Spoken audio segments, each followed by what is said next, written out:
నమస్తే. ఇన్నాళ్ళు నన్ను సపోర్ట్ చేస్తూ, ఎంకరేజ్ చేస్తూ మీ ప్రేమని నాకు అందిస్తున్న ప్రతి ఒక్కరికి కృతజ్ఞతలు. అలాగే ఈ వీడియో కూడా ఖచ్చితంగా మీకు ఉపయోగపడుతుంది. లైక్, షేర్ అండ్ సబ్స్క్రైబ్ చేసి మీ సపోర్ట్‌ని నాకు అందించండి. అలాగే ఈ వీడియో పట్ల మీకున్న అభిప్రాయాన్ని కామెంట్ సెక్షన్‌లో కామెంట్ చేసి తెలియజేయండి. ఇప్పుడు వీడియోని చూద్దాం. నమస్తే. Welcome to our channel. నేను పద్మిని. ప్రస్తుతం మనతో పాటు ఆస్ట్రాలజర్, టారో కార్డ్ రీడర్, అలాగే క్రిస్టల్ హీలర్ అనుపమ అడుప గారు ఉన్నారు. మాట్లాడదాం. అనుపమ గారు నమస్తే అండి. నమస్తే పద్మిని. అనుపమ గారు, బిజినెస్ అనేది డెఫినెట్ గా ఒక ఆర్ట్. బిజినెస్ లో రాణించాలి అని చెప్పి చాలా ప్యాషనెట్ గా ఉంటారు. కొన్ని సందర్భాల్లో అయితే ఎవరి కింద నేను పని చేయను, నేను బిజినెస్ చేస్తాను అని అంటాడు. అంటే ఒక రాయల్ గా ఉండాలి అన్న థాట్ ప్రాసెస్ ఖచ్చితంగా ఉంటుంది చాలా మంది బిజినెస్ చేసే వాళ్ళల్లో. ఇంకా కొంతమందికి ఇంకా ఉద్యోగాల అనే పరిస్థితి లేని పరిస్థితి వచ్చేస్తుంది కొంతమందికి. డిఫాల్ట్ గా వాళ్ళు బిజినెస్ చెయ్యాలి అనే పరిస్థితి ఉంటుంది. అయితే ఇందులో బిజినెస్ చేయటం ఓకే, రాణించటం కదా అసలు ఆన్సర్. దానికి రాణించకుండా ఎక్కడ వేసిన గొంగళి అక్కడే ఉంది అనే పరిస్థితి ఉంటే ఇది బాధాకరం.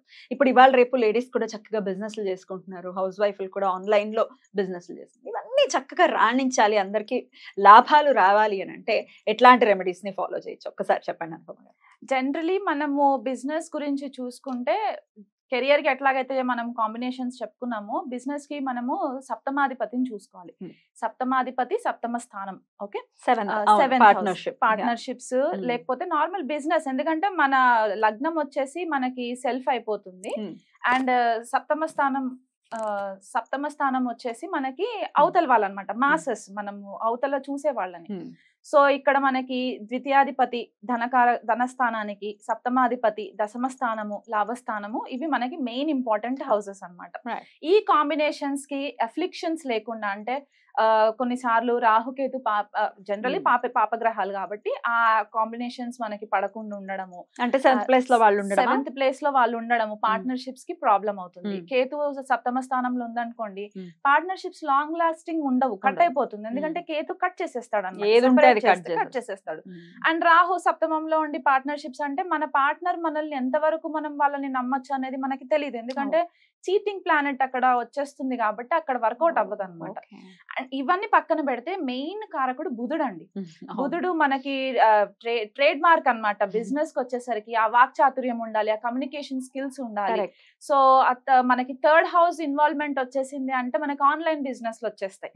మిథున రాశి పడిన, థర్డ్ హౌస్ కాంబినేషన్స్ పడిన, థర్డ్ లార్డ్ 10th హౌస్ లోకి వెళ్ళిన, 11th హౌస్ లోకి వెళ్ళిన, బుధుడు రాహు కాంబినేషన్స్ పడ్డా మనకేంటంటే ఆన్లైన్ బిజినెస్ కి మనకి చాలా మట్టుకు హెల్ప్ అవుతుంది, స్కోప్ ఉంటుంది.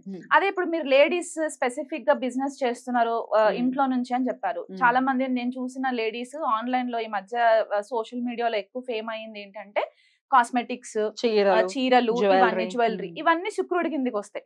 సో శుక్రుడు బుధుడు కాంబినేషన్స్ పడిన సప్తమంలో లేకపోతే సప్తమాధిపతితో ఈ కాంబినేషన్స్ గనక ఉంటే మనం ఇట్లాంటి బిజినెస్ లో రాణించుకోవడానికి ఉంటుంది. ఈ చెప్పిన గ్రహాలకి, ఈ చెప్పిన కాంబినేషన్స్ కి బాధక స్థానాధిపతి గాని, బాధక లార్డ్స్ గాని, లేకపోతే మారకాధిపతులు గాని ఉంటే కొద్దిగా మనకి ఆబ్స్టికల్స్ వస్తూ ఉంటాయి అన్నమాట బిజినెస్ చేయడంలో. జనరల్ గా డ్యూయల్ సైన్స్ అంటే మనకి ధనుసు రాశి, మీన రాశి, లేకపోతే కన్యా రాశి, రాశులు, ఈ రాశిలో పడినప్పుడు ఏంటంటే నేను జనరల్ గా కొద్దిగా కాషన్ ఉండమని చెప్తాను, వద్దని చెప్తానండి జనరల్ గా. ఎందుకంటే మనకు అక్కడ డ్యూయల్ నేచర్ కనిపిస్తూ ఉంటుంది కాబట్టి మోసపోయే అవకాశాలు కొద్దిగా ఉంటాయి. కాబట్టి చీటింగ్ అవ్వడము, ట్రాన్సాక్షన్స్ లో ట్రాన్స్పరెన్సీ లేకపోవడము, ఇలాంటివి జరిగే ఛాన్సెస్ ఉంటాయి కాబట్టి నేను వద్దని చెప్పేస్తాను ఫస్ట్.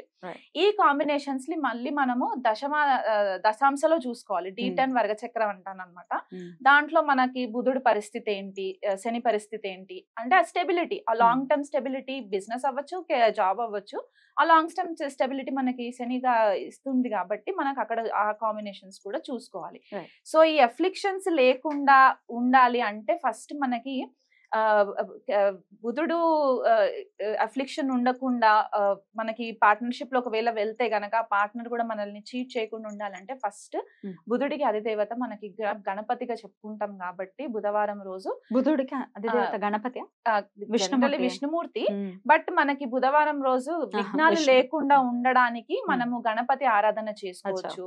అండ్ కేతువు కూడా ఒకవేళ ఇన్వాల్వ్ అయి ఉన్నారు, బుధ కేతువులు కలిసి ఉన్నారు, పర్సనల్ గా బిజినెస్ చేసుకుంటున్నారు అని అనుకుంటే గనక కేతు నుంచి మనకి ఏ ఇబ్బందులు రాకుండా ఉండాలంటే అది నార్మల్ గా గ్రాస్ ఉంటుంది కదా, మనము గడ్డి అది దాన్ని గరిక అంటాం కదా, ఆ గరికతో బుధవారం రోజు మనము బిజినెస్ రాణించాలి అని చెప్పేసి ఉదయం 3ంటికి మనము గణపతి ఆరాధన ఆ టైంకి లేచి చేసుకుంటే, బ్రాహ్మీ ముహూర్తంలో కదా ఇంచుమించు ఆ టైంలో చేసుకుంటే మనము చాలా బాగా ఫ్లరిష్ అవుతాము.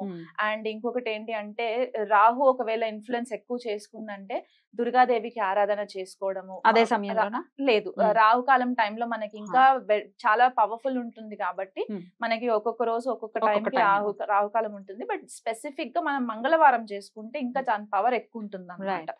అండ్ ఒకవేళ బిజినెస్ లో ఇంకా రవి వల్ల మనకి ఫేమ్ రావాలి అంటే జనరల్ గా మనం చెప్పుకునేదే రవికి అర్ఘం ఇవ్వడము ఎవ్రీడే, ఆ బిజినెస్ రాణించాలి. శుక్రుడు ఒకవేళ ఇన్వాల్వ్మెంట్ ఉంటే గనక లక్ష్మీదేవికి చేసుకోవడము, పెరుగు ఇంకా చక్కెర వేసి అమ్మవారికి నైవేద్యంగా పెట్టి అది మనము బిజినెస్ చేసే లేడీస్ జెంట్స్ ఎవరైనా సరే అది ప్రసాదం లాగా తీసుకొని వాళ్ళ బిజినెస్ ఆ రోజు స్టార్ట్ చేయొచ్చు. పార్ట్నర్షిప్స్ ఒకవేళ చెయ్యాలి అనుకునే ఆలోచన ఉంటే గనక పార్ట్నర్ ఎవరు, వాళ్ళ జన్మ జాతకం ఏంటి, వాళ్ళ జన్మ జాతకము అది చూపించుకోవాలి. మన జాతకానికి వాళ్ళ జాతకము వర్కౌట్ అవుతుందా లేదా కూడా మనము చూసుకోవాలి. చూసుకున్న తర్వాత ఒకవేళ కలిసి వస్తుంది ఇవన్నీ నో ప్రాబ్లం అని అనుకుంటే మనము ముందుకెళ్ళచ్చు. సో ఒక బిజినెస్ పెట్టడం అంటే అది చాలా పెద్ద విషయం కాబట్టి వెళ్లే ముందే ఒక చిన్న కన్సల్టేషన్ తీసుకుని ఇది మేము చెయ్యొచ్చా, అసలు ఈ బిజినెస్ మనకు సూట్ అవుతుందా అవ్వదా అనేది తెలుసుకుని ఆ పార్ట్నర్ మనకు సూట్ అవుతారా లేదా అని తెలుసుకుని వెళ్తే better better. And up coming దశ అంతర్దశస్ అండి, ఎందుకంటే మనకి 90% మనకి దశ అంతర్దశలో చాలా ఇంపార్టెంట్. అది అంటే మన పార్ట్నర్ ఒకవేళ మనకి జాతకానికి సెట్ అయినా ఆ పార్ట్నర్ యొక్క దశ అంతర్దశలు ఎట్లా ఉన్నాయో కూడా మనకి చాలా ఇంపార్టెంట్ అయిపోతుంది. తన వల్ల మనం ఎక్కడ బిజినెస్ లో లాస్ అవుతామా ఇవి చూసుకొని ఆ ముందడిగేస్తే మనకి ఏ ఇబ్బందులు ఉండవు. ఈ చెప్పిన రెమెడీస్ ఖచ్చితంగా తూచా తప్పకుండా ఫాలో అవుతే రాణిస్తారు. గణపతి ఆరాధన ప్రత్యేకంగా చెప్తున్నారు కాబట్టి గరికతో ఆరాధన చేయమంటున్నారు, ఎలా చేయమంటారా పూజ?